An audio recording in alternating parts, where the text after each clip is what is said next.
Très chers membres de la communauté congolaise de Champagne-Kani et très chers compatriotes de partout dans le monde, bon après-midi, parce que j'étais là déjà avec vous le matin.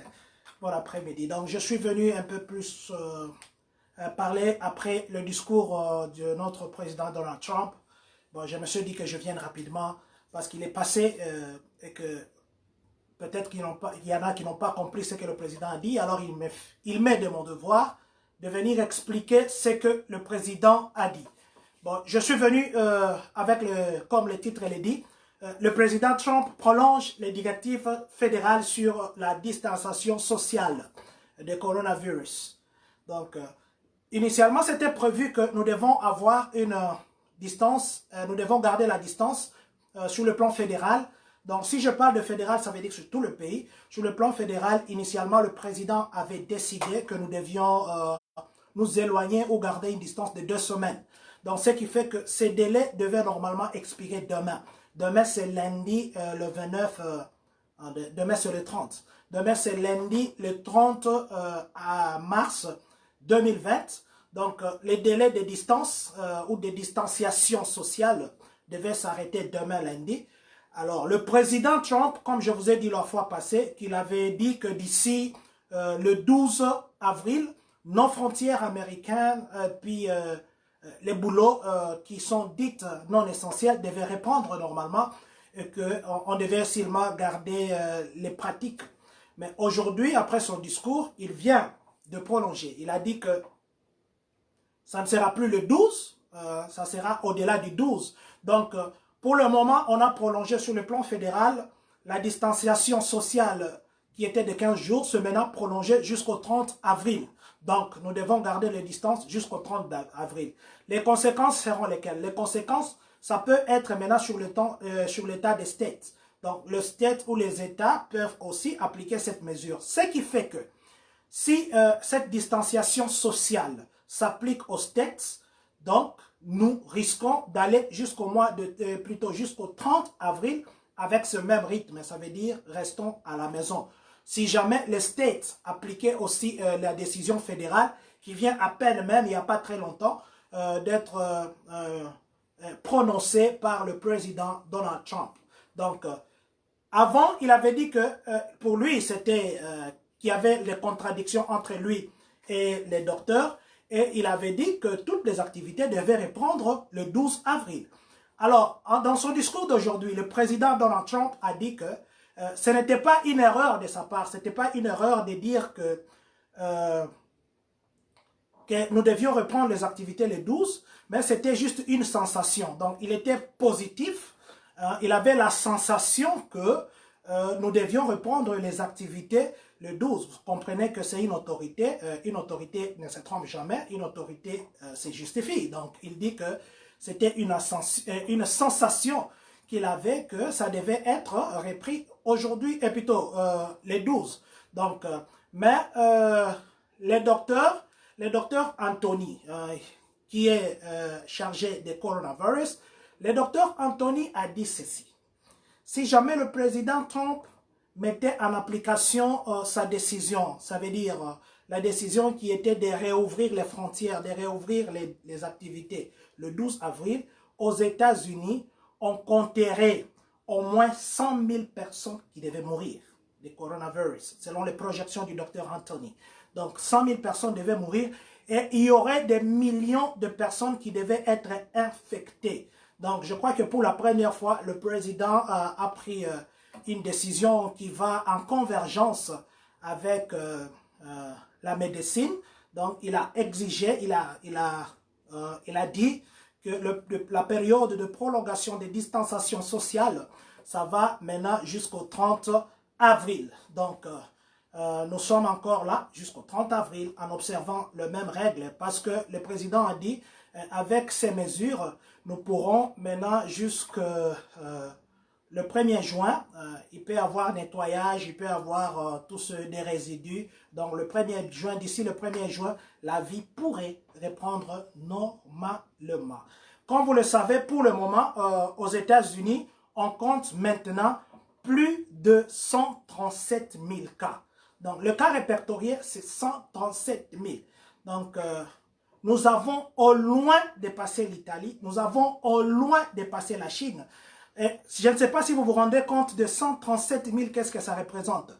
Le stade de martyrs du Congo, je ne sais pas, mais je crois que c'est la totalité des personnes que ça peut contenir. Je ne sais pas, c'est 50 000 ou 10 000, je ne sais pas.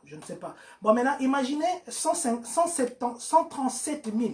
Donc, c'est comme 2-3 stades de toutes ces personnes qui sont dedans, parce qu'il y a une Coupe du Monde là qui était organisée, je crois, au Brésil ou bien où. Il y avait 180 000 personnes dans les stades. Maintenant, imaginez que toutes ces personnes, donc c'est comme si vous avez tout un stade de personnes, de gens qui sont morts.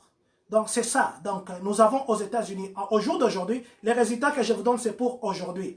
Et ces après-midi, maintenant, il est 18h07 à ma montre. Donc, au jour d'aujourd'hui, les dimanches 28 mars, non, aujourd'hui c'est le 29, le dimanche 29 mars 2020, il est maintenant 18h. Les après-midi aujourd'hui, on vient d'ajouter encore 19 cas à ceux que nous avions avant aux États-Unis. Il y a les 19 cas qui viennent de s'ajouter, 19 cas confirmés. Ce qui a amené le total sur l'étendue du territoire américain à 137 000 cas confirmés. Et le nombre de morts, jusque-là, on est à 2400 morts. Donc, vous vous imaginez un peu, 2400 personnes qui sont mortes du coronavirus depuis que ça a commencé. Donc, c'est pourquoi le président Donald Trump a dit qu'il fallait qu'il soit responsable, qu'il prenne des mesures responsables pour mettre en disposition, plutôt pour sauver la population et puis réduire la contamination. Donc, c'est même, on est en train d'envisager, je crois, la ville de New York, on est en train d'envisager comment, parce que le président avait dit il y a 2 jours que ils sont en train de voir peut-être que New York pourra être shut down, donc on peut mettre en isolation New York pour 2 semaines pour combattre le virus. Stade de martyrs, capacité. Merci beaucoup, papa. Stade de martyrs, papa Camille, merci. Papa Camille Mbo vient de me préciser que stade de martyrs, c'est une capacité de 80 000 personnes. Vous voyez que, mais le cas de contamination aujourd'hui aux États-Unis, c'est 137 000 personnes. Donc, ça dépasse au loin. Vous voyez la contenance du stade de martyrs pour nous qui venons de Kingdom. La contenance du stade de martyrs. Supposons maintenant, vous avez prenons le stade de martyrs combiné au stade Tata Raphaël, les deux ensemble, vous avez des morts. Donc, c'est ça, et plutôt des contaminés. Ce sont le nombre de contaminés aux États-Unis. 137 000 personnes. Donc, ça dépasse de la capacité de stade de martyrs de 57 000 personnes. Parce que 57 000 personnes qui sont au-delà, parce que le martyr, on me dit, la contenance est 80 000. Donc, nous sommes devant une situation telle que nous avons tout un stade, nous avons toute une population d'ailleurs au-delà des gens contaminés. Donc, prenons ça, voyons la gravité de la chose. C'est pour, voyant plutôt la gravité de la chose, le président Donald Trump a décidé de prolonger la distanciation jusqu'au 30 avril. Donc, nous avons encore presque un mois full des distances et je vous prie d'observer ces mesures parce que même Illinois, les cas s'ajoutent du jour au jour. Le gouverneur vient de dire que le président a demandé à ce qu'on puisse envoyer des machines. Moi, je suis à Michigan. Félicitations au président. Salam Salah Kitoko. Merci, M. Emmanuel Marco. Merci, M. Emmanuel Marco. Merci beaucoup. Donc, j'étais en train de dire que le gouverneur vient de dire que le président Donald Trump a demandé qu'on puisse mettre, on est en train de travailler avec les sociétés de la place pour que rapidement on puisse produire des machines pour faire les textes très rapidement. Parce que les textes qui sont là, ça traîne un peu. Alors on veut faire de machines à faire des textes de dépistage très rapidement avec les clics comme ça. Vous avez des résultats au lieu d'attendre parce qu'il faut envoyer au labo et puis attendre les résultats, ça prend le temps. Donc pour mes résumés, je voulais juste rappeler à tout le monde que nous devons rester sur nos aguets, nous devons être prudents. Vous voyez que ça commence à toquer à des portes de Congolais, bien que c'est au pays là-bas. On a dit qu'au pays il fait très chaud et que ça ne pouvait pas résister dans la chaleur, mais nous avons prouvé, ou plutôt on nous a prouvé que les gens qui vivent au pays sont aussi contaminés. Donc, ne prenons pas du genre que les gens disent que ça n'atteint pas les Noirs, ça n'atteint pas une certaine catégorie d'âge, ça atteint tout le monde. Merci Papa Ipombungu pour la confirmation que Papa Mbo m'a donnée. Merci beaucoup pour la confirmation sur le stade de martyr. Donc j'étais en train de dire que prenons nos dispositions, on ne sait pas, on peut se réveiller. Illinois aussi, on dit qu'on shut down, on ne sait pas. On peut dire que non, parce qu'il y a la possibilité qu'on mette la réserve, comment on appelle ça, la réserve nationale, les gardes nationales. On peut le mettre dans des rues pour vérifier si les gens suivent les dispositions données par les autorités. Et comme je vous avais dit, Illinois déjà, c'est que les gens qui ne respectent pas, qui vont dans des parcs, les gens qui ne respectent pas la distance, on voit à l'attroupement, pour le moment, on peut vous arrêter et vous allez payer les amendes parce que c'était déjà voté de ce côté-là. Donc, j'étais en train de dire aussi à Chicago, depuis le mardi, non, le lundi, parce que le maire de Chicago est passé, elle a dit qu'elle avait vu les attroupements, les gens ne respectaient pas, surtout là où il fallait marcher, du côté de l'eau, les gens qui connaissent Chicago. Du côté du port, là, il y a des marches, là, il y a quand même un parc. Les gens continuaient à aller là-bas. Donc, les gens continuaient à aller marcher. Et ce qui fait qu'on a fermé, donc les gens ne sont plus autorisés. Et elle avait dit que si les gens continuent à ne pas autoriser, à ne pas écouter les autorités, ils iront très loin jusqu'à fermer toutes les activités. Mais pour le moment, ils ne sont pas encore arrivés là. C'est ce que je venais de dire. Comme le président, sur le plan fédéral, il a déclaré que nous allons prolonger jusqu'au 30 avril. Je crois que nous devons aussi nous préparer pour les répercussions sur notre quotidien. Je pense que le gouverneur prendra aussi des décisions dans ce sens-là. Comme je l'ai dit déjà pour les élèves, on est en train d'envisager les e-learning ou les remote learning.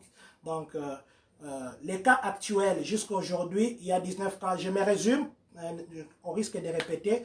Donc, jusqu'à aujourd'hui, aux États-Unis, il y a 19 cas qui viennent de s'ajouter ces après-midi de dimanche. Nous avons maintenant 137 000 cas confirmés de personnes contaminées et nous avons 2400 personnes qui nous ont quittés. Donc, n'oublions pas la prière, n'oublions pas de suivre les instructions que l'on nous donne.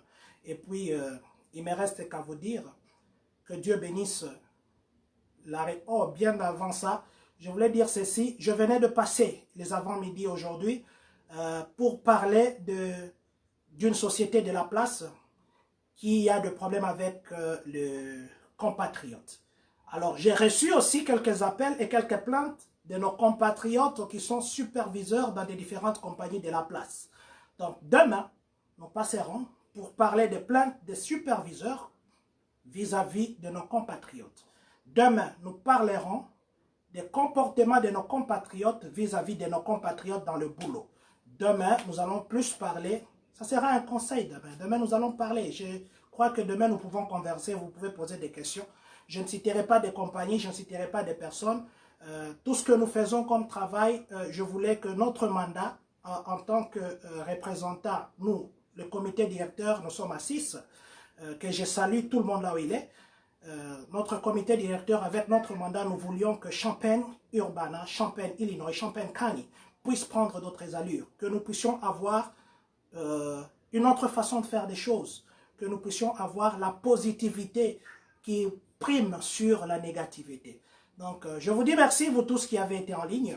Merci de vous qui nous avez suivis de Iowa, vous qui nous avez suivis de Washington, vous qui nous avez suivis de Waterloo, vous qui nous avez suivis de Ohio, vous qui nous avez suivis de Cincinnati, de Kentucky, de Champaign, de Urbana, de partout dans le monde. Je vous dis merci et que Dieu bénisse la République démocratique du Congo, Dieu bénisse les États-Unis et surtout que Dieu bénisse les Congolais de Champaign-County. Merci beaucoup.